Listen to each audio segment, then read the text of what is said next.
welcome to Thursday Night Talk. This is a show where we discuss the week in Humboldt, the local issues with the local personalities. I'm Talvi Freed. I'll be your local host for the next hour. You haven't noticed from our spooky intro, we have some questions that I'm sure y'all be interested in. You may have noticed that Halloween is only a few days away. Well, do you believe in ghosts? A YouGov survey reveals that 2 in 5 Americans believe ghosts exist, and 1 in 5 say that they've actually seen a ghost. The internet allowed for people across the globe to connect with each other over paranormal interests. Reddit became a popular forum to discuss unexplainable mysteries. I happen to be a huge fan of the unexplained mysteries out there, despite how creepy and spooky they can be. What many of our listeners may not realize is that there appears to be a wide range of paranormal activities happening right here in Humboldt County, and maybe many of our listeners and those viewing us on TV do realize that there is, because we have quite a few guests here that you may be very familiar with if you're a horror fanatic, as well as some experts in roundabout ways for the paranormal, and a person who works at one of the most haunted locations in Humboldt County. Everyone, meet our panel. Joining us tonight to discuss these topics are Ruben Botello, host of the Humboldt Paranormal Series, which runs on Access Humboldt Channel 12, and co-host of the Paranormal Open Mic. We've got Kristin Bradfield, Reverend Kristin Bradfield, interfaith minister, Reiki master teacher, a tarot reader, as well as offers intuitive consultation and full service ministry, as well as a ghost hunter herself. We've got Bryan Donohue, who is a chef at the Eagle House, who has quite a bit of experience with the Eagle House paranormal activity. For those unaware, the Eagle House has been voted the most likely place to spot a ghost. Full disclosure, I also worked there and continued to, and I finished working overnight security. So if you want some stories, right, I'm going to make Bryan tell all the stories. As well, we've got Gini Noogle, Humboldt County's favorite murder clown, master of ceremonies, particularly of the macabre, in Humboldt, offering all of the spookiest and scariest adventures you can find. So welcome everybody to Thursday Night Talk. Thank Hello. you. Thank you. I'm gonna start off with I like to ask some general questions. Bryan, you just joined. Again, this is a discussion, not a really interview, but I'm gonna kind of softball some questions out there. And I'm going to start asking the question with Reverend Kristin, just what is paranormal activity? Well, it's something that some people can experience and some people either can't or are unwilling to. Generally is contrary to a lot of professed theologies. We're supposed to die, go to heaven, and are never seen again. That's not generally what happens. Just about everyone I've talked to who has lost someone close to them has had one or more,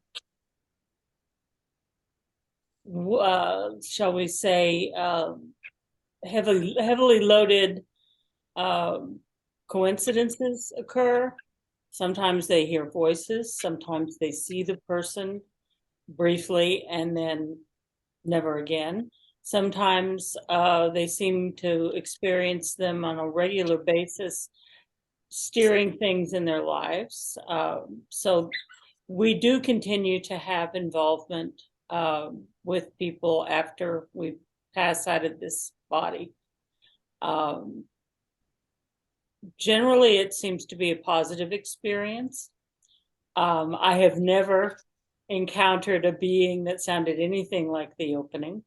They don't moan, they don't whoa, wave, or unless they talk like that in real life. You generally hear a familiar voice and wonder, where are they? So generally most encounters are brief, 1 or 2 words. or something gets moved into your path that you weren't expecting, that reminds you of someone else. There are largely symbolic things in nature that present themselves on a regular basis after someone passes.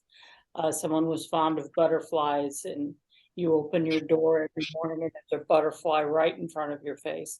This is something that doesn't normally happen to you. You can attribute it to a greeting from the other side. Most are harmless. Generally, there's something they want us to know, something they didn't get across. A lot of times, especially with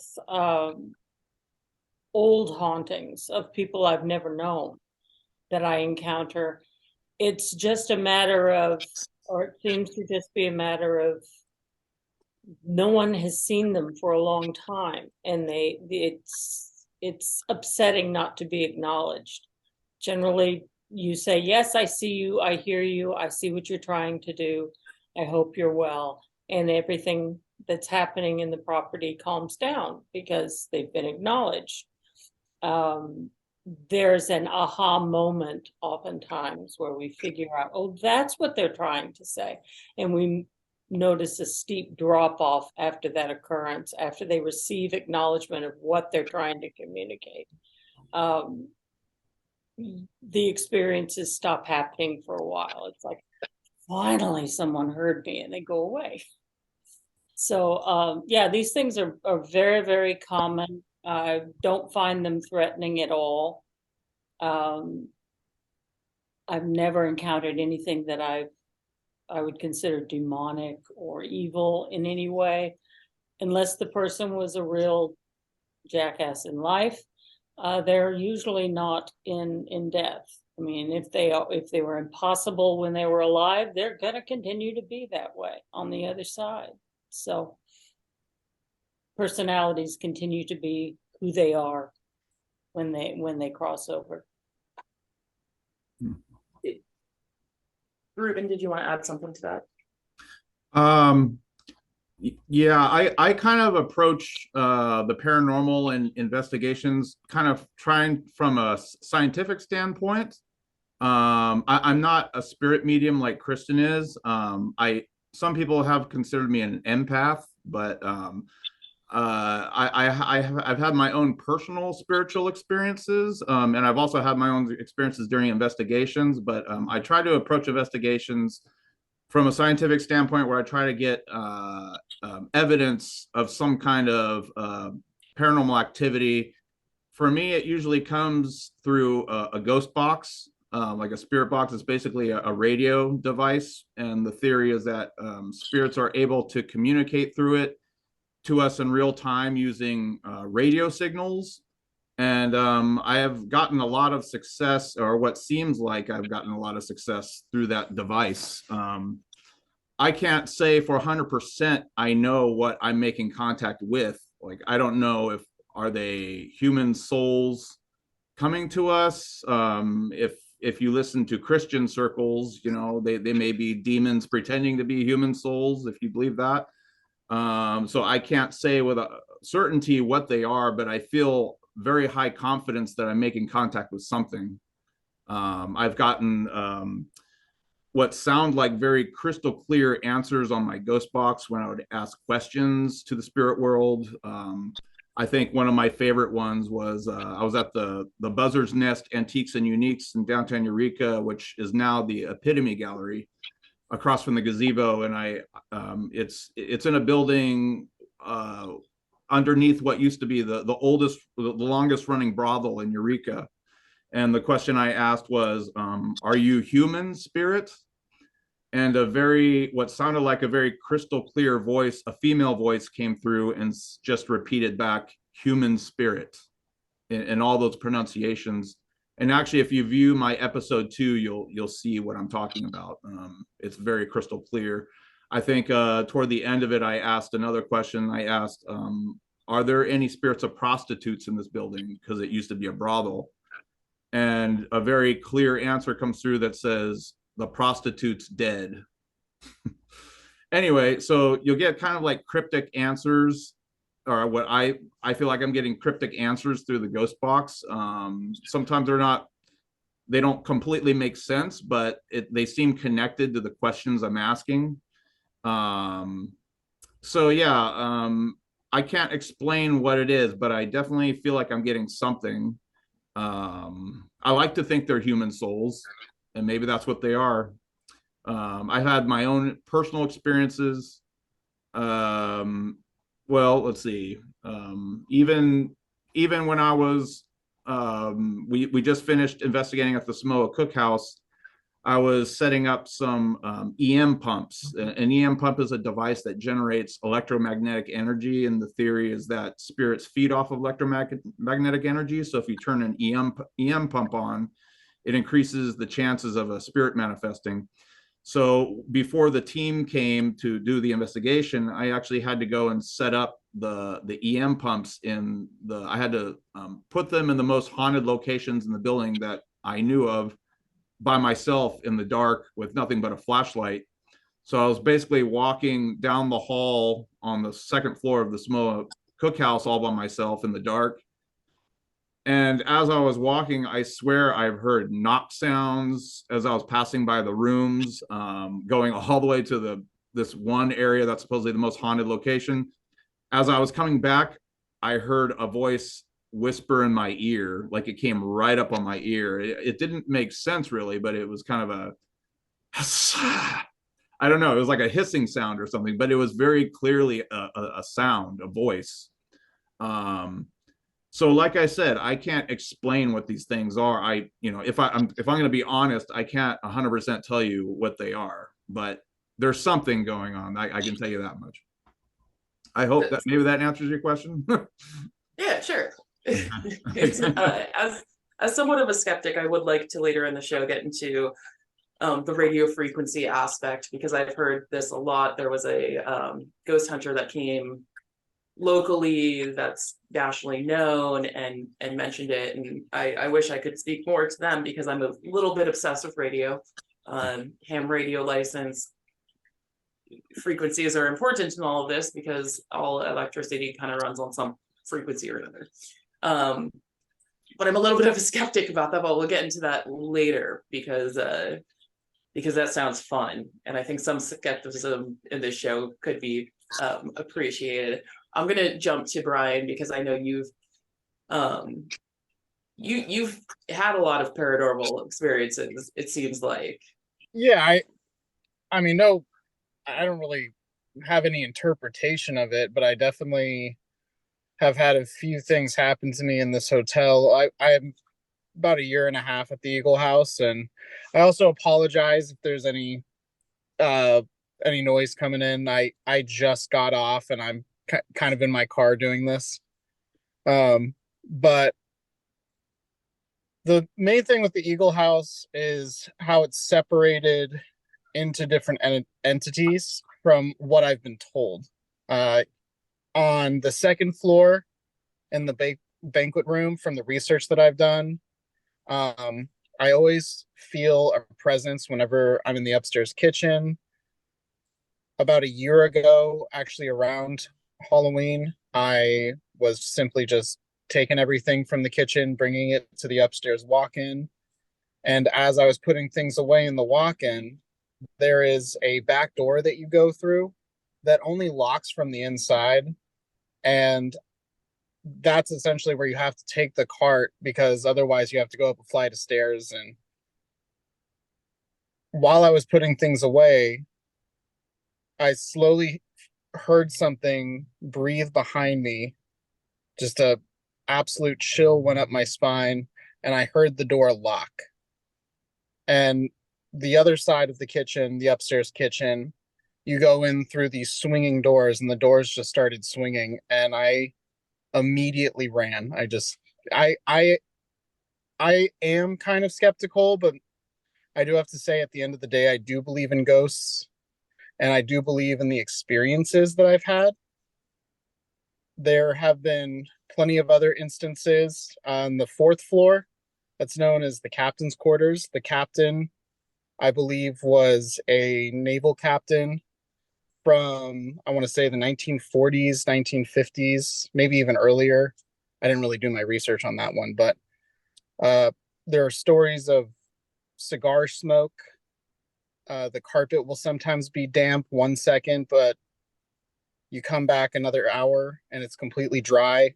And while I was in the captain's room with our old security guard, I was walking around with a big, liter of smart water, and I felt a presence behind me as I was exiting the room. It grabbed the water bottle out of my hand and it just dropped to the floor. It's never, as Kristin was saying, it never feels malicious. It never feels in any way aggressive. It's more of a curious presence. And one of the most intriguing things from that time that I went to the captain's quarters, and I don't necessarily know the science behind this, maybe Ruben can explain this, but my friend who also works in the kitchen with me, his wife was following us around because we were looking for ghosts. And that's the whole reason that I think the captain decided to show himself. And we were all feeling a presence in one way or another. And there's a segment of a video where you can see me in the banquet hall and I'm just kind of walking around the room. And there are these 3 lights, just bright little orbs that are following me as I'm walking across the room. And the entire time that tour was happening, it always felt like there was something right behind me. I could feel something breathing down my neck. I could feel just like there was something else there. And a lot of the times the things at the Eagle House that happen are simply, our front desk guy, Jeffrey, he's previously gone into the banquet room where he had to fold linen and was doing it on a foldable table. He leaves for about 10 minutes, comes back, the table is flipped up and linen is strewn across the entire room. I think there are sometimes things that I don't want to say anger, but maybe perturb the spirits in a certain way, depending on who they were in life and what they're retaining as they're still stuck to the earth. But the Eagle House is definitely full of surprises. Every day there's always something, but it's always small things, and it's always small things that build up, except for Halloween. Halloween, Halloween, you hear the captain on the 4th floor. There's the 2nd floor where there's the matriarch of, I believe it's the matriarch of this old Italian restaurant that used to be in the Eagle House called Buon Gusto. And then on the 3rd floor, there's a little boy where you can hear a ball bouncing, a child giggling, and that will occasionally just, everybody will hear it. So, I mean, the little boy is a story that a lot of children encounter at the Eagle House. I'll throw that in there. Like several children have been like, oh, my friend. And they've asked for things to bring to their friend, which is interesting. And it's a similar story that is told from, specifically kids seem to see this little boy more than I've ever heard adults do it. Though we're going to go to break real quick. When we come back, I'd like to hear Gini talk a bit. So I'll see you in just a moment. You're listening to Thursday Night Talk.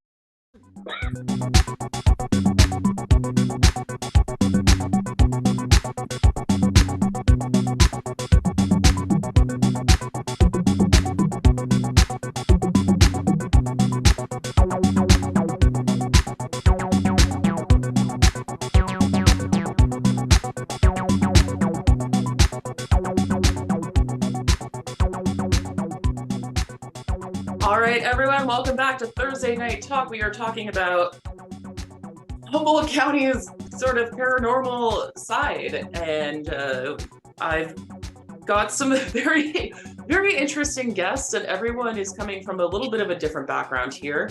And I appreciate all of you for being here. We've got Reverend Kristin Bradfield, who offers kind of spiritual consultations as well as ghost hunting, tarot readings, happens to be an interfaith minister. Ruben Botello, host of the Humboldt Paranormal series, ghost hunter himself. Bryan Donohue, employee at one of the most, supposedly one of the most haunted buildings in all of Humboldt County. And we heard from all of them, and now I'd like to hear from Gini Noogle, a local murder clown, as well as master of ceremonies. And more, I wanted Gini on this show because I'm a huge horror fan. I love the concept of it. I find that a lot of people who are into horror happen to be thrill seekers. Mm-hmm. And Gini, you seem to really be good at offering that to people in Humboldt County. Do you ever like put on shows and there's actually paranormal elements to it? Do you feel like you're like you do a lot of different sort of programming for people out there? What's your experiences with all of this? I can't say that I've had any paranormal experiences at any of the shows that I've hosted, and I've definitely performed at places that have that history. I've hosted shows at the Eagle House. I've hosted, which, I mean, yeah, there's definitely a vibe at the Eagle House for sure. But I've never heard or seen any of the things. I've only spent one night there. I didn't have anything outrageous happen. I've put on the Goth Day Festival the last 2 years in Ferndale, and the reason I picked that space in Ferndale at the old steeple was because that's a really great venue that reeks of horror. for no better way to say that. That venue is gorgeous inside. It's an old church done in Gothic style architecture.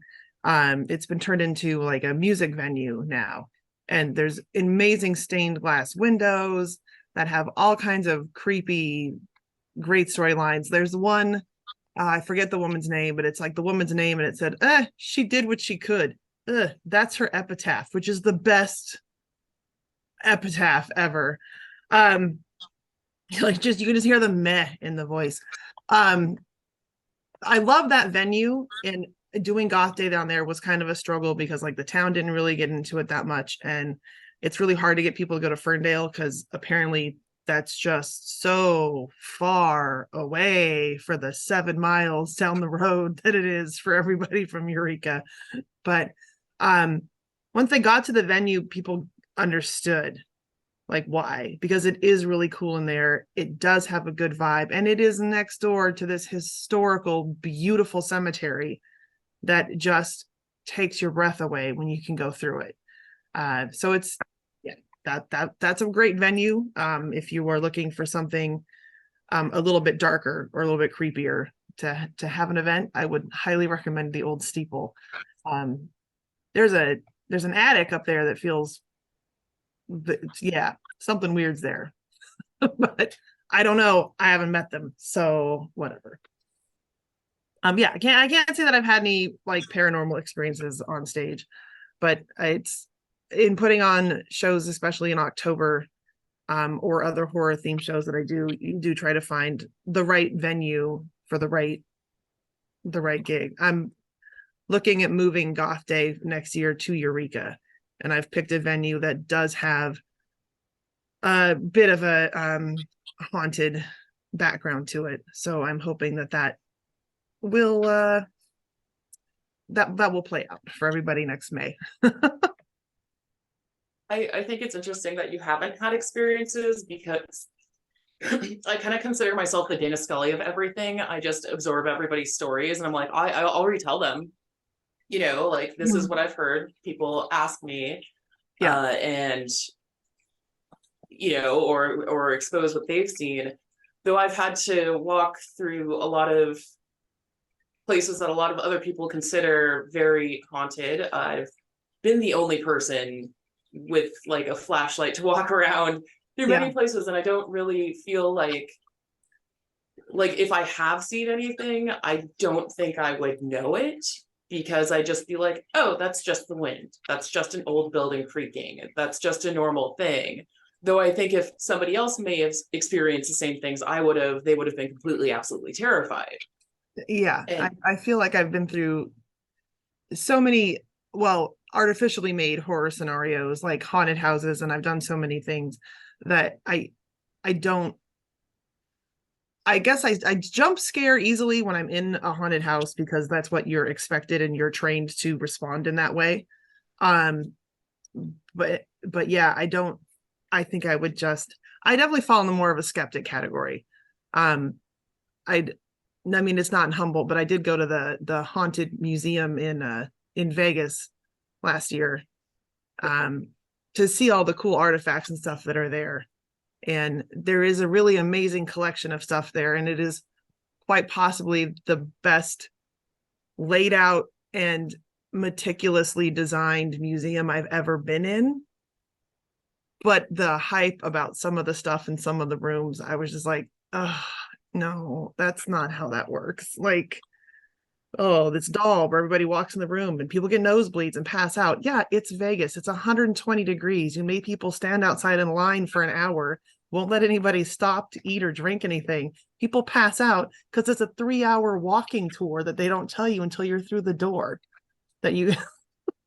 So I was like, yeah, maybe that's why people are falling over. Maybe it's not the doll. Maybe the nosebleeds are, the dry or the Coke from the night before. It's Vegas, so who knows? Which that a lot of people will claim that there's all these energies in these places, and what are these energies? Because how does an object contain a ghost? Like, would it be a ghost? I'm a big fan of the concept of imprinting energy. I don't think of it as the same way as kind of like radium sticks around, and that's like a very easy example that if you go to Chernobyl, you're gonna get radiation poisoning. That's just or radiation poisoning. That's just what's going to happen. So if somebody has a strong enough personality and it as a human, maybe when they pass, they can actually pass that on. I'm not sure. I'm going to pass that to Reverend Kristin on thoughts on that, because I'm like, how do things carry such power? It's a two-way street. It is possible to block yourself off from these things, and I think a lot of people do that. We think we're supposed to. Children are very permeable to this. Nothing in their psyche tells them not to acknowledge the other person in the room, and so they do. And we call it an imaginary friend, and there's really very little, quite often, that's imaginary about it. For a skeptic, I would say, take yourself to the movies, go by yourself. Doesn't have to be any particular kind of movie, comedy, whatever, sci-fi, doesn't really matter. Sit in the middle, near the back. And as you're watching the movie, allow yourself to be aware of your peripheral vision and aware of the number of people that are in the theater. And then when the lights come up, look around and see how many people are actually in the theater. And you will be very surprised. I have yet to find a movie theater that doesn't have extra occupants. And it doesn't seem to matter if it's an old movie theater or if someone died there or if there have been lots of other experiences there, or gee, it's been there for hundreds of years and so-and-so fell down the stairs in the back and wasn't found for a month, or whatever the story is. A lot of that's just local lore. I think they go to the movies because they like the stories. It's very human. They generally will be on the outer edges. They don't want to be messed with. They're not doing it. They're just there to watch the story unfold just like anyone else. But when the lights come up, suddenly there's no one sitting on the edges anymore. Because sorry. No, that's generally the first introductory experience for the skeptic. and go to a movie theater and something happens. Now, there have been other things happen in movie theaters. I used to take my kids to see things at the Warner Grand, which is in San Pedro, California. It was an Art Deco theater they were trying to restore.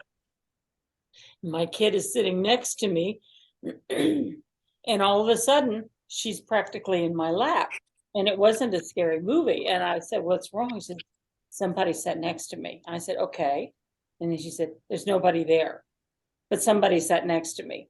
It was one of those things where somebody bumped her arm, like you're accidentally sharing the arm rest like on an airplane or whatever. And she said, "Oh, excuse me," and looked over and there was no one there. But she felt someone sit and she felt someone bump her elbow. But there was no corporeal person there. This kind of thing happens all the time in movie theaters. By the time the movie's over, you've talked yourself out of it.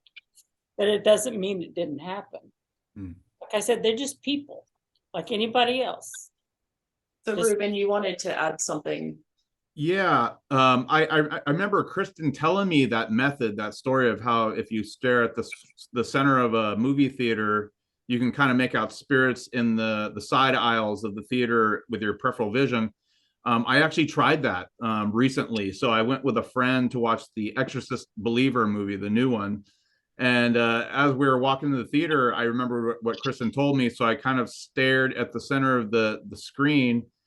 I swear to God, I could have swore I saw somebody sitting in the outer aisle. It was like almost like it wasn't even a specter. It was like a person. And I looked and there was nobody there. And then we were going to sit down, and the person I was with actually wanted to sit in that same location, and she actually sat in the same seat where I saw the spirit sitting. So I thought that was kind of interesting. Mm-hmm. Oh, Yeah, to see one, and she didn't even know it. Yeah. sorry. Then I will say next year Goth Day is going to be lit because I'm moving it to the Eureka Theater. There you go. There you go. This was at the Broadway cinema where this happened, just to let you know. I do have to ask, Kristin, it's Reverend Kristin Bradfield. Right. Do you remember me? You look familiar, but I'm having trouble placing it.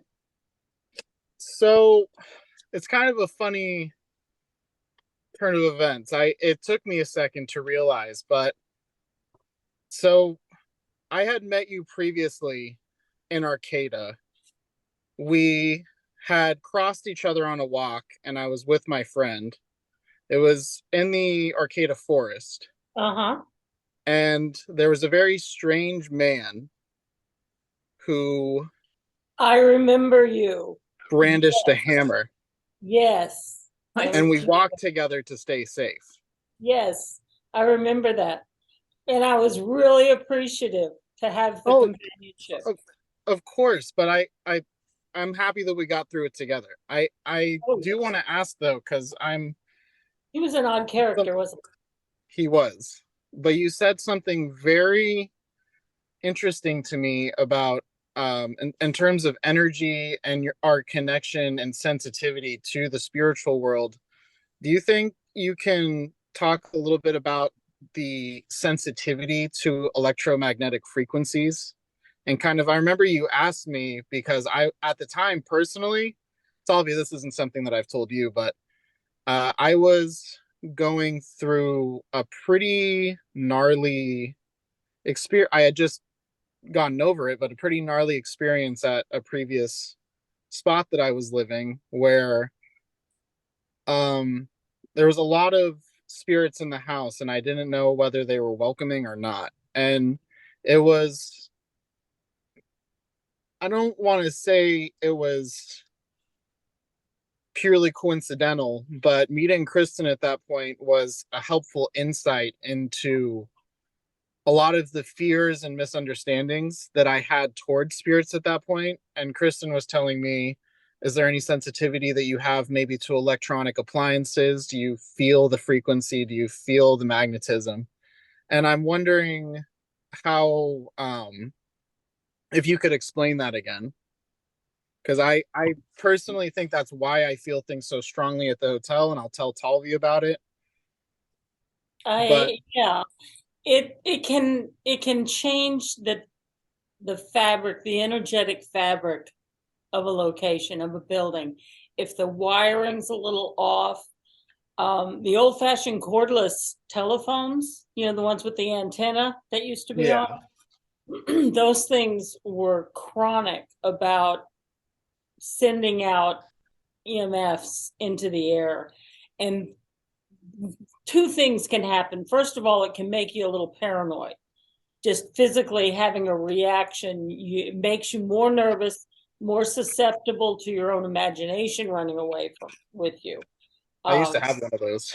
Yeah, I mean those things, and the old electric clocks they had a rotary dial, and they'd glow in the dark, and you'd set the alarm by pulling a little peg out, and then you'd push it in to turn it off.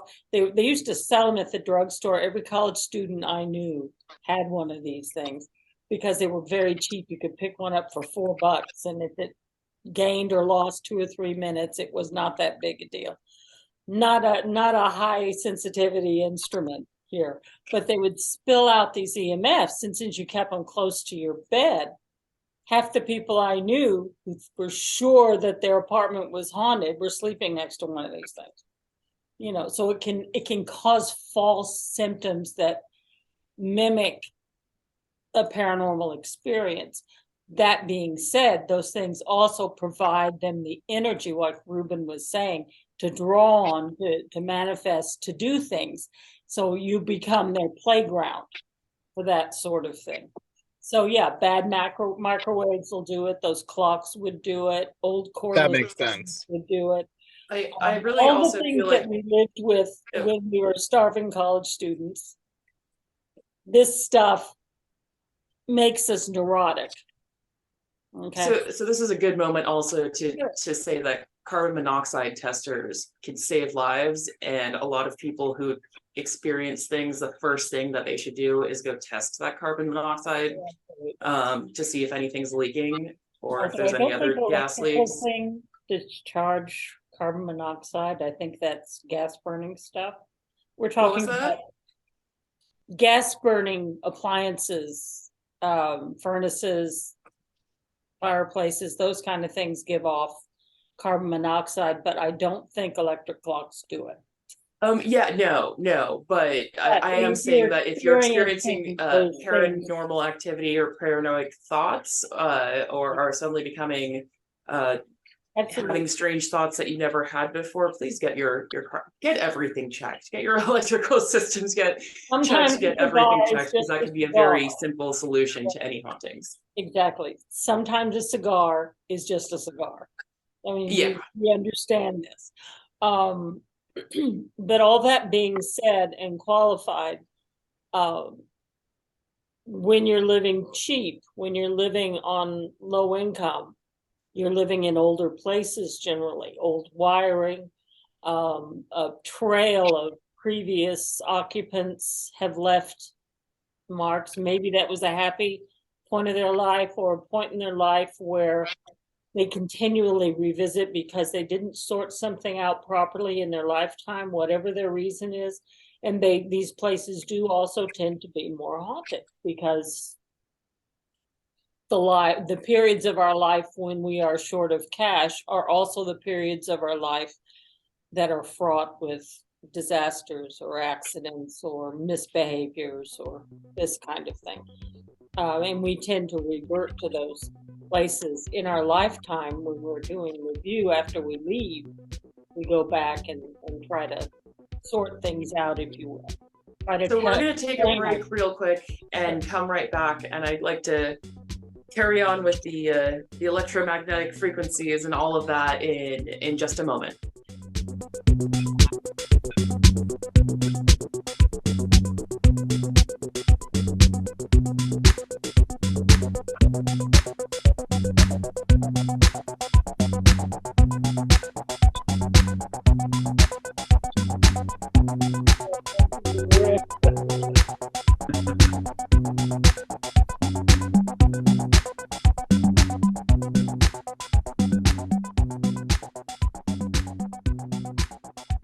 Welcome back to Thursday Night Talk. I'm Talvi Fried, your local host. We are discussing everything paranormal in Humboldt County. What specific places that could people have experienced potential hauntings, methods of finding spirits, ghosts, entities, energy, however you want to say it, as well as why people like to go to these things and experience these things themselves. And I wanted to discuss just very quickly, because we are in the last 20 minutes of the show, more about the energy fields, because I feel like this could potentially be going into 5G is bad territory, and there's a difference in frequencies on different levels that people can experience versus can't experience. And I want to say that, I've heard of people who can hear voices, and it turns out their metal fillings from back in the day were picking up radio frequencies. And so they had them replaced with porcelain and had no more issues. And so I just want to say, and I kind of want to ask Ruben this, because you were talking about the ghost boxes, which seems to be a really popular method for people to use lately.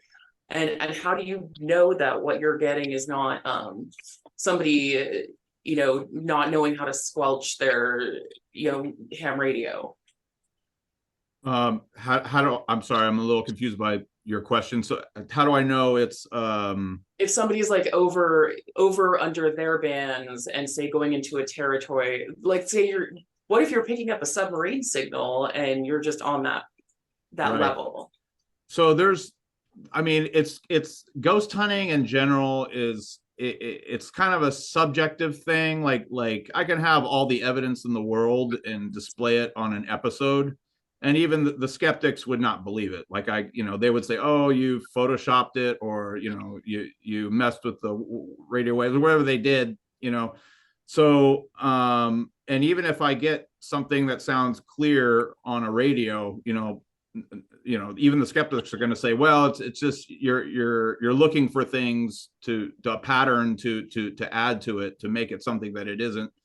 So really, I'm not here to prove to people that the paranormal exists. I'm just kind of I'm first of all, I don't lie, I don't exaggerate. I tell it like it is on my episodes, and I let the audience members make up their own mind what they think I'm getting. But I do try to go out of my way to make the evidence as clearly understandable as I can. So basically the way I do it is I have my ghost box. The ghost box itself has a recorder built into it. I'll when I'm speaking to the spirits, I'll run the ghost box, and the ghost box basically it channels through radio stations at a rapid pace, generating radio signals. And I don't know exactly how the science works behind that, but I do believe it works. A lot of times when the spirits speak, for me anyway, other ghost hunters, they sound very understandable. For me, they tend to talk very quickly, like so quick where you can't really understand it very well. You might hear a little blip, like blip, or something like that. But what I have to do is I usually have to take the recording and run it through a program called Audacity. It's a free software sound editing program. And what I do is I usually slow it down. Usually it's around, on average, it's about 45% speed, like a little less than half. And then I have certain settings that I've created on Audacity to where I lower the noise and I amplify it a bit, just to kind of bring out the voice in it better. I'm not messing with the voice itself. I'm just making it come out of the background better. And there's very clear English responses that come through, just like how we're talking now. Like the spirits, from my experience anyway, they seem to speak in perfect English. I've heard different theories on that. I've heard that spirits basically, they can speak in any language that you understand. So even if it was a person that didn't know a certain language. So let's say I was trying to speak to someone who lived in Germany who never knew English and they passed away. And let's say I tried to get a hold of them in the ghost box. they would speak in English instead of German, even though they didn't know English. Or another example I've heard was, let's say you were trying to contact a pet, a dog of yours that died. The spirit of the dog will actually speak to you in English through the ghost box. So I don't know how it works, but I do believe, at least for me, with a 90, I want to say 97% certainty, confidence that I am actually making contact with something. I believe, yeah, I don't know. I mean, I really just don't know what they are. Like, I don't want to pretend like I know. And, you know, some people will say they know, I don't. but I do feel like I'm definitely making contact. I've had conversations with them through the ghost box. I've like, God, let's see, even the Buzzard's Nest Antiques and Uniques. I remember I would ask the question, "What's your name?" And I would get these voices coming through that would only answer when I asked that question, "What's your name?" They wouldn't come through at any other time. And we were there for a long time. We were there for like 5 hours, and I've asked many other questions. But every time I asked, "What's your name?" there would be a female voice that would come through that would say, "Jamie." And then a couple times there was a male voice that would come in and say, "Hank." And they were very distinctive answers, very distinctive sounds that came through that never came through in any other answer to any other question I had. And I asked that just a few times, like, "What's your name?" out of the hundreds of questions that we asked. You know, it's just things that I can't explain, but I do feel there's something behind it. But like I said, I'm not here to prove to people that the paranormal exists. I'm just here to get some kind of evidence as objective as possible, and I display it to the public, and I'm basically there to let them make up their own minds. You know, It sounds like a bunch of attention-seeking ghost Pokemon have come through. It's very interesting. It's very interesting. Yeah. We are gonna go. I say we just start the round robins because it seems like everybody kind of has a bit to say. By all means, you can discuss what you'd like and let people know how to find you. Please don't mention any sales opportunities or things like that at this point, though you can say dates and dates, times, locations, if you would like to. And I'd like to start with Gini, because I know that you do have things coming up for people that they can go to be entertained in a horrific manner, even if it's not necessarily paranormal. That is true. There are some really good events happening this weekend that actually there's some cool things happening this weekend that you can get scared at and maybe have an experience of your own. There is the haunted rail tour happening out at the Timber Heritage Museum out in Samoa, right next to the cookhouse, that they're doing a big walk through haunted house maze through and around all the train engines, which there's got to be some energy there. And then a private tour that's a VIP thing through the dining cars. So that's a pretty cool experience with definite jump scares in it. There's also the scare grounds in Ferndale over at the fairgrounds, which is kind of like they're trying to make it like Not Scary Farm. And I think that they have a really good potential to have that be a really great event if they can get this to work this year. They've got 3 walkthrough mazes, a pumpkin patch, a beer garden. They've got live music playing every night. They fill it with fog. They have scare actors running out at you. And then there's the walkthroughs where there's like jump scares and stuff. I think I don't know. I love a good Not Scary Farm action. And I think that's the best, closest potential thing we have. And if they can get this fairgrounds thing to work, this could be huge, like a really good opportunity for that. On a smaller scale, like me personally, I'm performing on Sunday. This is what I do. I perform a lot. I host shows, I perform, I do a lot of stuff that often blends in with horror. This Sunday is the big monthly drag show at Septentrio. that happens every month and on Sundays, but sometimes different Sundays. Sometimes it's a second, sometimes it's a fourth. I'm in that show on Sunday. The doors are at 5 and the show is at 6, and there's still lots of tickets available for that. And that is a Halloween theme monster mash. So there'll be all kinds of nightmarish things to see there. And then Halloween, I'm gonna be at work as the worst Disney supervillain, who is Darla, by the way, from Finding Nemo. And if you don't think she is literally the worst, then you'll know who that is. Fishy, she shakes the, yeah, she's evil incarnate. She's the worst. So I'm gonna be her at work, and then my mom lives in Cutton, and she lives on its little alley in Cutton, and now every year we get a group of people dressed up like terrible, horrible clowns, and we hide in the alley and we scare small children and make them cry. So that is how I'm spending my Halloween.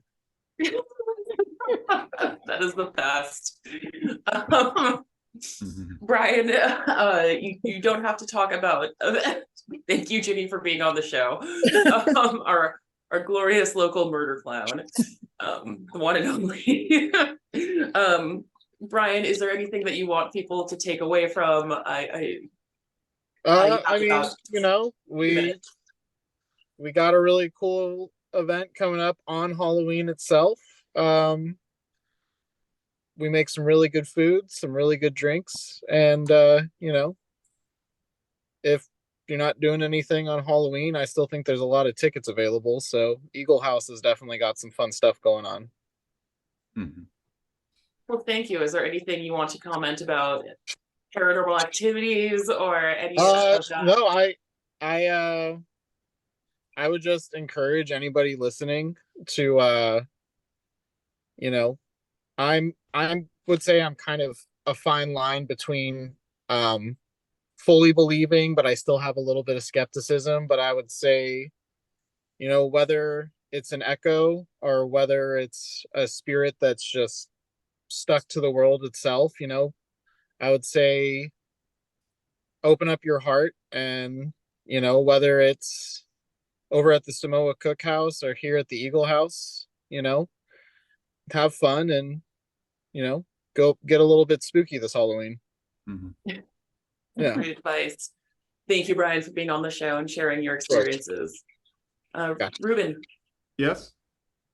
It's a round robin. You get about 3 minutes to just talk about whatever you want our listeners or viewers to take away. Okay. Well, I am a ghost hunter. If any one of you in the viewing world of this television station know of a location that has any paranormal activity and you would like to invite my group to investigate it, you are guaranteed a spot on that investigation team, just to let you know. My website is www.humboldt-paranormal.weebly.com. Let's see. But other than that, yes, we've investigated the Samoa Cookhouse. Oh, I'm sorry. We investigated the Samoa Mansion. We investigated the Buzzard's Nest Antiques and Uniques, which is now the Epitome Gallery. I've investigated an undisclosed Veterans Memorial Building. I can't disclose because they don't want me to disclose it. Let's see, there was that one, and let's see, we've investigated the Samoa Cookhouse, and we have actually an investigation set for this Halloween, which is really exciting because Halloween is supposedly when the veil between the spirit world and the physical world is very thin. So it's always been a goal of on my bucket list to do a ghost hunt on Halloween night, which I plan on doing this Halloween. So that will be very interesting. I don't want to disclose the location as of yet, but I will once the investigation is concluded. I have, let's see, I'm actually have a episode coming up on Mount Shasta and its paranormal mysteries that I plan on doing. I'm going to camp there for a while, do some interviews with some people. I have a friend who has contacts in the New Age circles.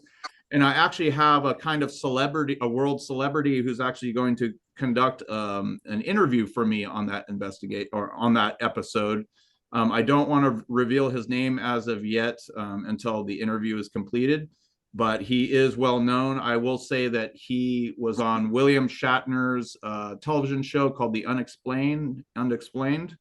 So I'm a huge fan of his, so I'm starstruck to even be dealing with him. Thank you, Ruben, for being on our show.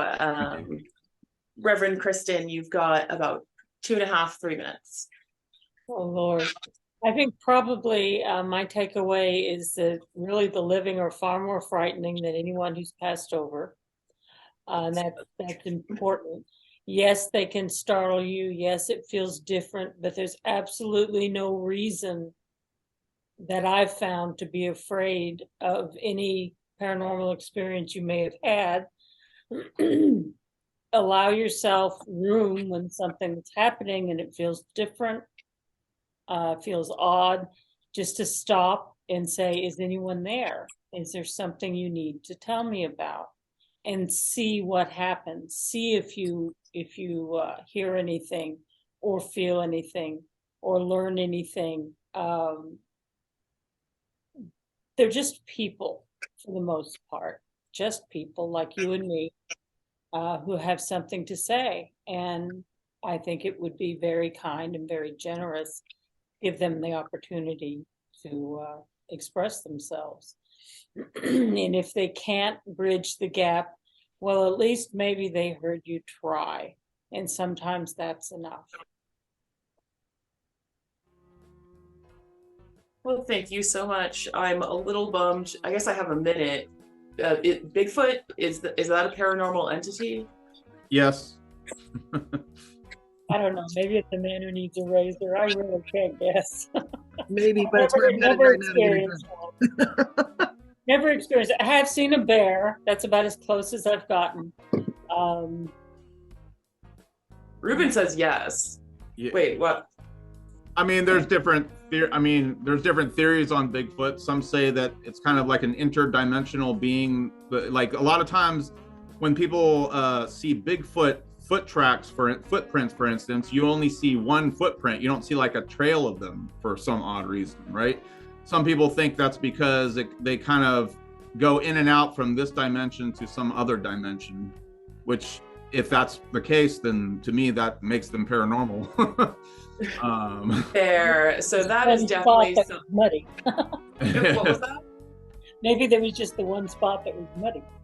Yeah. I know a lot of time the lore kind of intertwines with skinwalkers and Yeah. UFO Okay, sightings so as well. unfortunately we're running out of time and we're gonna have to save Bigfoot and skinwalkers for another show because I am super into that. I want to thank everybody who appeared on our panel and as well as all of our listeners, all those viewing us on channel 11 and 12 over the weekend.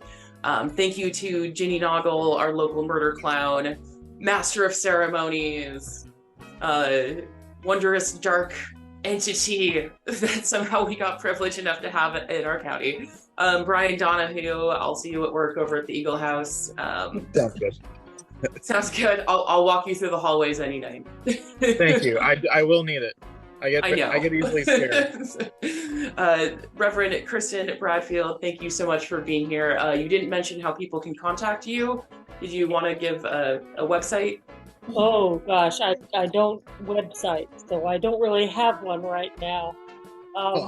My business cards are blue and they have trees on them, and I leave them in all sorts of places, so you can probably come across them. I know you can find them at Humboldt and at one on the square. Okay, we'll post it on the in post aftermath video. And thank you to Ruben Botello as well, host of the Humboldt Paranormal series. You can watch it on the channel you're watching this on, Access Humboldt Channel 12. Thank you to everyone. I'll see you next week. This show replays Friday nights. I'm your local host, Talvi Fried. If you do want to contact us, kzzh@accesshumboldt.net. Again, follow us on YouTube. Look up Access Humboldt. Hours and hours and hours of me talking to all of your neighbors out here. Not always about Bigfoot and ghosts, but sometimes we do that. See you next week, everyone. And happy Halloween. Happy Halloween.